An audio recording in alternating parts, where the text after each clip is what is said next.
ট্রেনের বগির মতো লম্বা লাইন, সকলের হাতে খালি বালতি অথবা কলসি। পানীয় জলের জন্য কেউ সকাল থেকে আবার কেউ ভোর থেকে কলসি বালতি রেখে লাইনে দাঁড়িয়েছেন কলের সামনে, কিন্তু জলের দেখা নেই।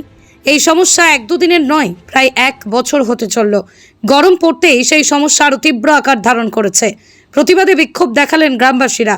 ঘটনা মালদার ইংলিশ বাজার ব্লকের কোতোয়ালি অঞ্চলের গণিপুর এলাকার। সমস্যার কথা কার্যত স্বীকার করে নিয়েছেন পঞ্চায়েত সমিতির সদস্য। তিনি জানান, কোতোয়ালি অঞ্চলের একাধিক জায়গায় গরম পড়তেই জল সংকট দেখা দিয়েছে। পিএইচই দপ্তরের পক্ষ থেকে সরবরাহ করা হলেও এখন তা অনিয়মিত। গ্রামবাসীরা জানান, প্রায় 1 বছর ধরে এই সমস্যা। নিয়মিত জল আসে না, সময়সীমা নেই, জলের জন্য লাইনে দাঁড়াতে হয়।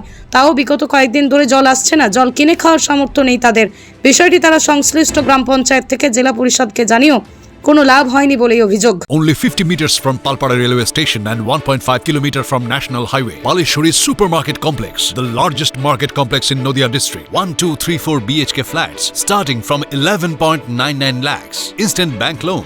Book now.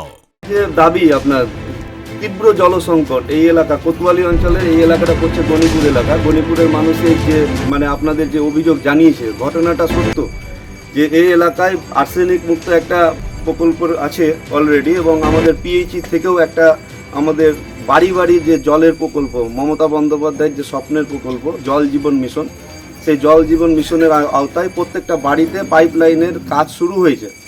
এই মুহূর্তে আমাদের যেটা আর্সেনিক মুক্ত জল আসছিল সেটাও বন্ধ হয়েছে, এবং আপনার যেটা পিএইচির জল সেটাও কিন্তু এই মুহূর্তে অনিয়মিত হয়েছে। তার কারণটা হচ্ছে কি 2024-এর মধ্যে মমতা বন্দ্যোপাধ্যায় বলেছেন কি প্রত্যেকটা বাড়িতে গিয়ে বাড়িতে জলের ব্যবস্থা করবেন। সেই প্রকল্পের কাজ শুরু হওয়ার জন্য আমাদের পাইপলাইনের কাজ হচ্ছে, সেই জন্য জল সরবরাহটা আপাতত ব্যাহত হচ্ছে। তো ঘটনা সত্য, শুধু গণিপুর না, কোতোয়ালি অঞ্চলের আরও কয়েকটা বুথ আছে একই সমস্যা। আমি একজন জনপ্রতিনিধি হিসাবে বারবার ঊর্ধ্বতন কর্তৃপক্ষকে জানিয়েছি, ওনারাও একই কথা বলছেন কি আর কয়েকটা দিন অপেক্ষা করুন, সব সমস্যার সমাধান হয়ে যাবে। 1 বছর থেকে কোতোয়ালি অঞ্চলের অন্তর্গত একটি গ্রাম, গ্রামের নাম গণিপুর গ্রাম। এখানে প্রায় 1 বছর থেকে জল আসছে না, আর্সেনিক মুক্ত জল, এবং এই যে মার্শালের জলটা বাড়ি বাড়ি দেওয়া হয়েছে সেই জলটাও আসছে না। আগে দিত সকাল 6টার সময়, এখন 9টা বেজে গেলেও জল আসছে না, এবং যে জল নিয়ে ঝগড়াঝাটি মারামারি প্রচণ্ডভাবে হচ্ছে এখানে। এই নিয়ে আমরা গ্রামের মেম্বার, প্রধান এবং জেলা পরিষদ সমিতি সদস্য কাছে গিয়েছি, কিন্তু সেখানে গিয়েও কোনো কাজ হচ্ছে না। গরিব মানুষ কোথা থেকে হচ্ছে 20 টাকা ঢোক।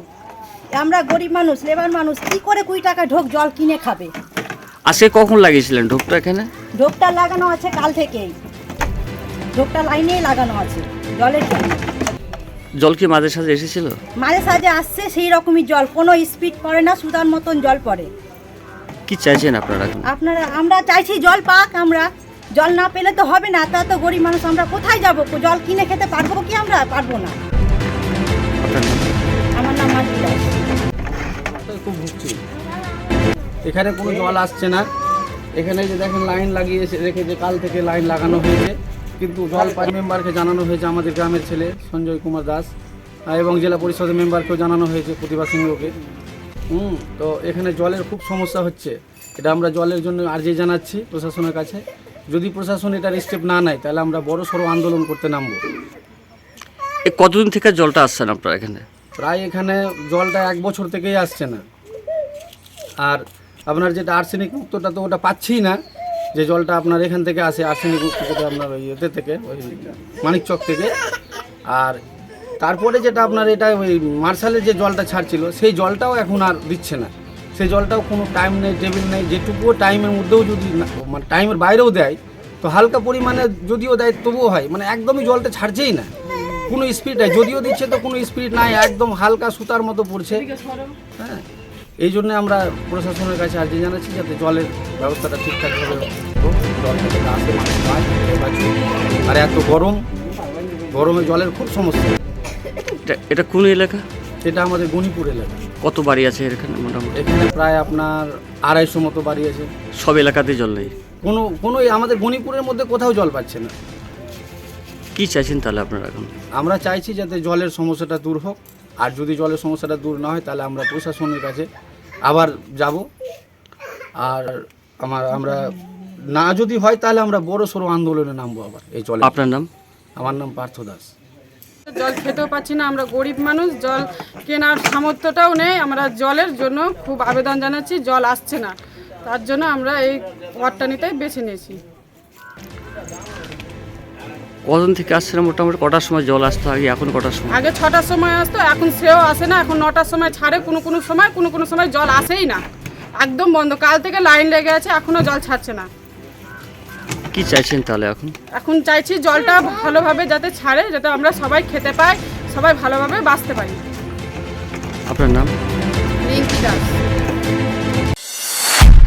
নদিয়া জেলার সবথেকে বড় বিল্ডার্স চাকদার মা মনসা বিল্ডার্স, রড ও সিমেন্টের পাইকারি ও খুচরো বিক্রেতা। মা মনসা বিল্ডার্স, পদ্মবিলা, চাকদা, নদিয়া। রড কেনাকাটায় থাকছে ডিসকাউন্ট অফার।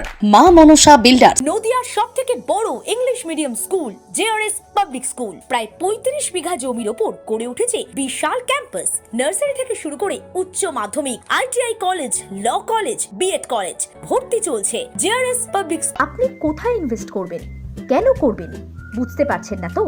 সঠিক গাইডলাইন পেতে আজই আসুন নদিয়ার চাকদাতে নিবেদিতা প্রাইভেট লিমিটেডে। Nivedita private limited, marketing and distribution service. Balcony বা সিঁড়ির রেলিং, মডিউলার কিচেন বা ড্রয়িং রুম, এক কথায় আপনার স্বপ্নের বাড়িকে করে তুলুন আরো সুন্দর। Chakdah ply centre, gorgeous look বা কোয়ালিটি সবে 3 number 1 Chakdah ply centre. Chakdah ply centre, KBM, Chakdah, Nadia. হোমওয়ার্কটা করেছো? হ্যাঁ স্যার। এ বাবা, ভুল করেছো কেন? চোখে কেমন ঝাপসা দেখছি, লিখতে আর পড়তে খুব সমস্যা হচ্ছে। চাকদার মডার্ন অপটিক্স থেকে ভালো চোখের ডাক্তার দেখিয়ে নাও। প্রতিদিন প্রকৃত চোখের ডাক্তার ও দৃষ্টি বিশেষজ্ঞ মডার্ন অপটিক্স, চাকদহে। স্যামসাং, জিও, রিয়েলমি, নদিয়ার একমাত্র অথরাইজড ডিস্ট্রিবিউটর ঘোষ কমিউনিকেশন, থানার মোড়, চাকদা, নদিয়া।